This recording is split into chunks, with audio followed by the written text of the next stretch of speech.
Hello everyone, today I'm going to teach you a very majestic part of English grammar. This is causative verbs. We can see or notice the comprehensive use of causative verbs in our day-to-day life. Let's know what are the causative verbs. Those verbs which are done by third person are called causative verbs. Means वो क्रियाएं which are done जो होती हैं by third person किसी third person के द्वारा are called causative verbs, उनको हम लोग कॉजेटिव वर्ब्स कहते हैं। हिंदी में कॉजेटिव वर्ब्स को हम आश्रित क्रियाएं बोलते हैं। आश्रित क्रियाएं मींस वो क्रियाएं जो दूसरों के ऊपर डिपेंड करती हैं। अब सपोज करिए मुझे जो है अपने कपड़े सिलवाने हैं, तो कपड़े मैं खुद सिलूंगा या सिलवाऊंगा, तो ये कार्य मैं किसी दर्जी से करवाऊंगा, किसी टेलर से करवाऊंगा, तो उनको हम बेटा क्या कहते हैं? कॉजेटिव वर्ब्स कहते हैं। मोबाइल ठीक करवाना, अब आप देखिए मोबाइल आप क्या खुद ठीक कर सकते हैं? हो सकता है शायद आप कर सकते हैं, लेकिन मैं नहीं कर सकता। और बहुत सारे व्यक्ति हैं जो मोबाइल को स्वयं ठीक नहीं कर सकते हैं, रिपेयर नहीं कर सकते हैं, तो वे उस कार्य को करवाएंगे। और जब हम किसी काम को किसी अन्य व्यक्ति से करवाते हैं तो उनको हम लोग पॉजिटिव वर्ब कहते हैं। देखो थर्ड पर्सन कैसे होता है। अगर मैं अपनी बात करता हूं आई की या वी की, तो वो होते हैं फर्स्ट पर्सन, और अगर हम बात करते हैं यू की, तो वो होता है सेकंड पर्सन। बाकी rest of the subjects are called third person. और जितने भी सब्जेक्ट होते हैं आई, वी और यू को छोड़कर सभी थर्ड पर्सन पे होते हैं। अभी देखिएगा हमने काम करवाया, सपोज करो घर पर सफेदी करवाना। क्या आपने करी? मैंने क्या बोला कि आप घर पर सफेदी करो? नहीं। मैंने कहा क्या मैं घर पे सफेदी कर रहा हूं? नहीं। मैंने कहा घर पर सफेदी करवाना। मैंने घर पर सफेदी करवाई थी या मैं घर पर सफेदी करवाऊंगा, तो ये कार्य किसी थर्ड पर्सन के द्वारा परफॉर्म होगा। इसलिए बेटा हम लोग इन्हें कहते हैं कॉजेटिव वर्ब्स। उसके बाद हम पढ़ेंगे कॉजेटिव बेस्ड सेंटेंसेस। पहले कुछ कॉजेटिव वर्ब देख लेते हैं, कैसे ये बनती है, फॉर्म होती है। देखिएगा how to form causative verbs. Causative verbs जो होती है मोस्टली जो है गेट से बनती है या फिर मेक से बनती है। ज्यादातर 90% वर्ब जो होती हैं वो गेट के द्वारा ही बनाई जाती है, बोली जाती है। फिर हम मेक का प्रयोग भी कर सकते हैं। लेट से जो वर्ब बनती है उनको भी हम लोग पॉजिटिव वर्ब कह सकते हैं। लेकिन जो मोस्ट कॉमन यूज है बेटा वो आप लोगों का गेट होता है। तो हम लोग ज्यादातर वर्ब में गेट लगाएंगे। कुछ मीनिंग होती है जैसे रुलाना, हंसाना, तो मेक बी, मेक लाफ, इस तरीके से हम लोग यूज कर सकते हैं। देखिएगा खाना बनवाना, तो आप ये देखिएगा अब खाना बनाना है तो मेक फूड हो गया, चाय बनाना है तो मेक टी हो गया। लेकिन बेटा यहाँ पर खाना बनवाया है, बना नहीं है, तो यहाँ पर आप सबसे पहले गेट लगा दीजिएगा। ये हो गया आपका गेट, ये हो गया आपका गेट, ठीक है। उसके बाद ऑब्जेक्ट, मतलब वर्ब तो हुई है बनवाना, पर बना क्या है? ये देखो बना क्या है, क्या बना है बेटा यहाँ पे? सॉरी, यहाँ पर काम करवाना अलग हो जाएगा। पहले देखिए खाना बनवाने की बात कर रहे थे, गेट आपने लगा दिया है। अब आप बनवा क्या रहे हैं? फूड बनवा रहे हैं ना, तो यहां पर आएगा get the food, get the food. और बेटा बनवाने की जो मीनिंग होगी वो यहां पर हम लोग लगा देंगे मेड। कैसे? सुनिएगा फिर से, गेट द फूड मेड। अब आप लोगों को बस केवल ये द फूड की जगह बदल देना है। आपने लगा दिया गेट द टी मेड, तो वहां पर हो जाएगा चाय बनवाना। गेट द हाउस मेड, घर बनवाना। गेट द सेंटेंसेस मेड, वाक्य बनवाना। तो जो भी चीज आप बनवाना चाहते हैं अब आप यहां पर बदल दीजिएगा, बाकी गेट मेड आपका सेम रहेगा। काम करवाना, तो देखिएगा यहां पर जो है कार्य आपने नहीं करा, देखो काम किसी और से करवाया गया, तो गेट लगा दीजिएगा। और क्या क्रिया हुई है? काम, तो यहां पर आएगा get work done, get work done. अब वो माई वर्क है, हिज वर्क है, तो वो आप अपने तरीके से लगा देंगे, ठीक है। वो वाक्य के जब हम पढ़ेंगे जो बोर्ड पर लिखे हुए हैं तब आपको पता चल जाएगा। कपड़े धुलवाना, कपड़े धोना, वॉश द क्लोथ्स। लेकिन यहां पर जो है कपड़े धुलवाने की बात कर रहे हैं, तो यहां पर लगाएंगे पहले गेट द क्लोथ्स। अब ये ध्यान रखना है जो क्लोथ्स है ये हो गया सिले सिलाए कपड़े, और यहां पर आएगा बेटा वॉश्ड, WASHED, वॉश्ड। उम्मीद है आपको समझ आ रहा होगा।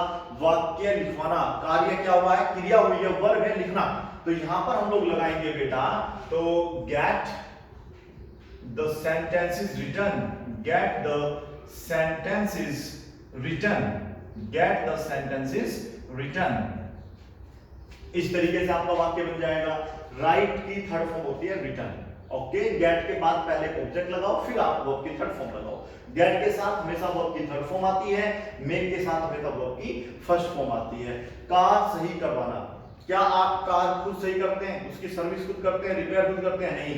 तो आप यहां पर लगाएंगे बेटा पहले get the car, get the car repaired, get the car repaired, car को सही करवाना हो गया। सर्विस है तो यहाँ पे आप सर्विस करा दीजिएगा।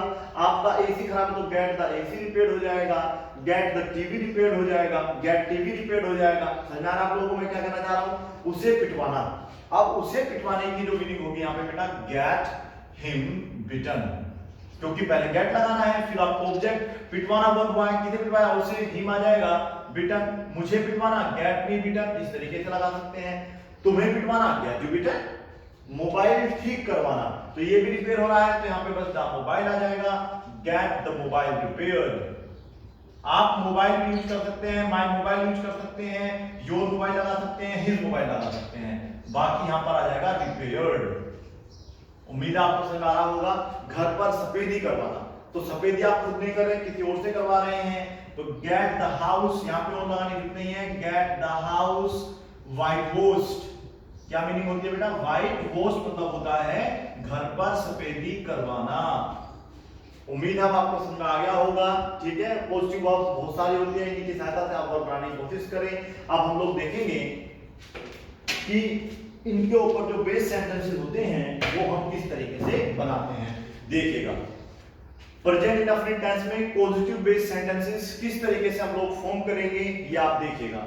सबसे पहले आपको बता दिया गया है when the work is done by any third person are called positive sentences. वो वाक्य जिनमें कार्य किसी और के द्वारा होता है, आप नहीं करते हैं, मैं नहीं करता हूं, हम नहीं करते हैं, किसी और ने वो कार्य किया है, तो उनको हम लोग बेटा क्या बोल देते हैं? पॉजिटिव बेस सेंटेंसेस बोल देते हैं। तो सबसे पहले आपको क्या लगाना पड़ेगा? सब्जेक्ट, ध्यान रखना है, और आपको खुद डिसाइड करना है कि सिंगुलर सब्जेक्ट है या वो प्लूरल सब्जेक्ट है, क्योंकि गेट या गेट्स आने वाला है, तो या तो फिर आप गेट लगाएंगे या आप लगा देंगे गेट्स, फिर ऑब्जेक्ट और वर्ब की थर्ड फॉर्म। उसके आगे बात क्या है? कंप्लीट करिएगा। अदर वर्ड्स हैं, कुछ और भी ऑब्जेक्ट आप लगा सकते हैं। ठीक है बेटा, आगे देखिएगा। अगर हम मेक से बनाना चाहते हैं तो सब्जेक्ट लगाना होगा, मेक आता है प्लूरल सब्जेक्ट के साथ, और अगर सिंगुलर सब्जेक्ट है तो मेक्स होगा। आपको ऑब्जेक्ट लगाना है और वर्ब की फर्स्ट फॉर्म का प्रयोग करना है। ये स्ट्रक्चर जो नीचे लिखी हुई है इसका प्रयोग ना के बराबर होता है, बहुत कम प्रयोग होता है। हाँ, इसका प्रयोग काफी होता है। ठीक है बेटा, चलिए अब बात करते हैं। मैं अपने बाल दिल्ली में कटवाता हूं, तो बाल अपने आप खुद तो नहीं काटता ना, सिंपल सी बात है। तो यहां पर आप लगा देंगे आई गेट, और क्या काम आप करवाते हैं? माई हेयर, क्योंकि कटवाते क्या है? My hair. कहां पर? सॉरी, वर्ब क्या है? Cut in Delhi. I get my hair cut in Delhi. मैं दिल्ली में अपने बाल कटवाता हूं। कट द हेयर मतलब होता है बाल काटना, और यहां ये नहीं कह रहा है कि मैं अपने बाल काटता हूं। आई कट माई हेयर ऐसे नहीं बोला उसने बोला मैं अपने बाल दिल्ली में कटवाता हूं। काम मेरा ही हुआ है, लेकिन करा किसी और में है। उन्हें कहते हैं पॉजिटिव वर्ब्स या सेंटेंसेस। वह मुझे रोज पिटवाता है, तो वह को क्या बोलते हैं? ही। अब जब आप ही का प्रयोग कर रहे हैं और ये कार्य रूटीन एक्शन में नजर आ रहा है, ठीक है बेटा, तो आप ये याद रखेंगे वर्ब में एस लगाएंगे, अगर वो एक अफर्मेटिव सेंटेंस है तो यहां पर आएगा ही। आप देखो पिटवाने को क्या बोलते हैं बेटा? तो पहले बीट्स नहीं आएगा, ही बीट्स आ जाएगा, तो वह पीटता है। अगर आप लगा देते हैं ही बीट्स मी, तो वह मुझे पीटता है, लेकिन वो मुझे नहीं पीटता, वो मुझे पिटवाता है, किसी और से पिटवाता है। यानी कि तो यहां पर आप लगाएंगे गेट्स, ही गेट्स मी।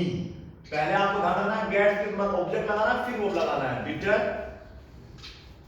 Bitten daily.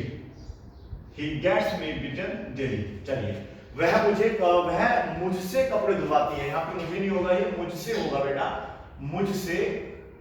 वह मुझसे कपड़े धुलवाती है, तो यहां पर ना देखिए काम है धुलवाने का, मैं नहीं धो, मतलब धो तो मैं ही रहा हूं, लेकिन मुझे नहीं धोया जा रहा है। कभी आप मी लगा दीजिएगा, देखिए कैसे मैं क्या कहना चाह रहा हूं। तो पहले आप सी लगाएंगे, फिर गेट्स लगाएंगे। अगर आपने लगा दिया गेट्स मी वॉश्ड, तो हो जाएगा मुझे धुलवाती है। मुझे नहीं धुलवाती, मुझसे धुलवाती। अब धुलवाती क्या है ये देखना है। धुलवाता क्या है, धुलवाना क्या है? कपड़े। मुझे नहीं धोया गया है, ये भी ध्यान रखना है कि आपको दो ऑब्जेक्ट यहां पे नजर आ रहे हैं, मुझे और एक कपड़े। तो धुलने के साथ कपड़े का मैच है, तो gets the clothes, gets the clothes washed by me. उम्मीद है आपको थोड़ा बहुत समझ में आ रहा होगा। पहले आप पॉजिटिव वर्ब्स बनाने सीख जाइएगा, फिर आपको उनका यूज करना आ जाएगा। बाय मी मतलब मेरे द्वारा, मुझसे। मैं वाक्य लिखवाता हूं। अब क्लास चल रही है और मैं 10 वाक्य बोलना चाहता हूं हिंदी इंग्लिश के, तो क्या मैं सबकी कॉपी पे अलग अलग लिखूंगा? नहीं ना। तो मैं क्या करूंगा बताइए आप? मैं करूंगा क्या कि मैं वाक्य बोलूंगा, मैं वाक्य लिखवाऊंगा। तो यहां पर वाक्य लिखवाने की मीनिंग जो होगी बेटा, आई राइट द सेंटेंस का मतलब होगा मैं वाक्य लिखता हूं। लेकिन मैं बोलना चाहता हूं कि मैं वाक्य लिखवाता हूं। देखिए कितना अंतर नजर आ रहा है। तो यहां पर आएगा I get the sentences written, I get the sentences written. उम्मीद है आपको समझ में आ रहा होगा। फिर से देखिएगा, वह मुझसे खाना बनवाती है, तो वह को क्या बोलते हैं बेटा? सी। फिर क्या आएगा आपके? गेट्स। अब बनवाती है मतलब अब बनवाती क्या? मुझे बनाती है, मुझसे बनवाती है। सुनिएगा ध्यान से मैं क्या कहना चाह रहा हूं। सी गेट्स आपने लगा दिया है। अब बनवाना क्या है? मुझे थोड़ा ना बनाया जा रहा है, बनाया क्या गया है? बनाया गया है खाना। तो यहां ऑब्जेक्ट खाना आएगा। Gets the food made. और फिर मुझसे की अंग्रेजी बेटा बाय मी, उससे की अंग्रेजी बाय हिम, बाय हर, मेरे पापा के द्वारा बाय माय फादर। ये आपको ध्यान रखना होगा। जैसे यहां पे देखिए, वह अपना काम किसी और से करवाता है, तो वो काम अपने आप नहीं करता है नहीं, तो यहां पर फिर से लगा दीजिएगा ही गेट्स करवाना। क्या करवाना? अपना काम। तो यहां पर आएगा हिज वर्क। पता होगा इतना, ही के साथ अपने काम की अंग्रेजी हिज वर्क आती है। अगर यहां पर आई होता, अपना काम होता, तो माई वर्क हो जाता। आई के साथ अपने की अंग्रेजी माई, ही के साथ अपने की अंग्रेजी हिज, यू के साथ योर वर्क होता। He gets his work done, वह अपना काम करवाता है। और किससे करवाता है? बाय मी मतलब मुझसे करवाता है, और किसी और से by someone else, by someone else, किसी और से की अंग्रेजी हो जाएगी बाय समवन एल्स। समझ में आया? उम्मीद है आपको समझ आने लगा होगा। मेरे पापा मुझे अखबार पढ़वाते हैं, ये गलत हो रहा है बार बार। मेरे पापा मुझसे अखबार पढ़वाते हैं, तो यहां पर आएगा माय फादर। और आपको बस पॉजिटिव सेंटेंस अगर बोलना है तो गेट्स लगा दीजिएगा। अब पढ़वाते क्या है? मुझे पढ़वाते हैं, अखबार पढ़वाते हैं, तो मुझसे का अलग मतलब है। पढ़वाते मुझे नहीं है, मैं कोई किताब नहीं हूं। मुझसे का मतलब बाय मी होगा, लास्ट में आएगा। यहां पर आएगा द न्यूज़पेपर, द न्यूज़पेपर, और आ जाएगा बेटा रेड बाय मी, लिखा जाएगा रीडिंग, पढ़ा जाएगा बेटा रेड। मैं रविवार को अपनी कार की सर्विस करवाता हूं, यानी कि मैं खुद नहीं करता हूं। यहां पर आएगा आई गेट, मैं करवाता हूं। अब सर्विस क्या करवाता हूं? अपनी कार की सर्विस करवाता हूं, तो यहां पर आएगा I gate my car serviced, I get my car serviced. कब करवाते हैं? On Sunday. Very good, on Sunday आप यूज करेंगे। मैं ईद पर अपने कपड़े सिलवाता हूं, तो यहां पर एक आप लोगों का फंक्शन आ गया है, एक आपका त्योहार आ गया है, जैसे दिवाली हो गया, ईद हो गया। यहां पर आप क्या काम करवाते हैं? कपड़े सिलवाते हैं। तो आई गेट द क्लॉथ। यहां पे क्लोथ्स नहीं आएगा, बस केवल क्लॉथ आएगा। ठीक है, ये कपड़ा हुआ आपका बिना सिला हुआ। अगर आप यहां पर एस लगा देते हैं तो ये कपड़ा हुआ सिला हुआ। तो आप कपड़ों को जो है सिले सिलाई नहीं सिलवाते हैं, वो बिना सिले होते हैं, उनको ही सिला जाता है। तो गेट द क्लॉथ स्टिच्ड। ठीक है बेटा, सिलने की मीनिंग स्टिच, उसकी थर्ड फॉर्म होती है stitched at Eid. Okay, at लगा के आप ईद लगाएंगे। त्योहार से पहले आप एट का प्रयोग करेंगे। At Holi, at Diwali, at Christmas. समझ में आ रहा आप लोगों को? हम दिवाली को अपने घर पर सफेदी करवाते हैं, तो यहां पर आएगा वी गेट। आप सफेदी किस पे कराते हैं? दिवाली को करते हो? दिवाली को सफेदी करते हो? नहीं, सफेदी होती है घर पर। तो यहां पर आएगा वी गेट आवर हाउस। देखो अब हमने क्या कहा? देखो यहां पर भी अपना आया था, यहां भी अपना ही है, अपने को अपना ही बोलेंगे बेटा।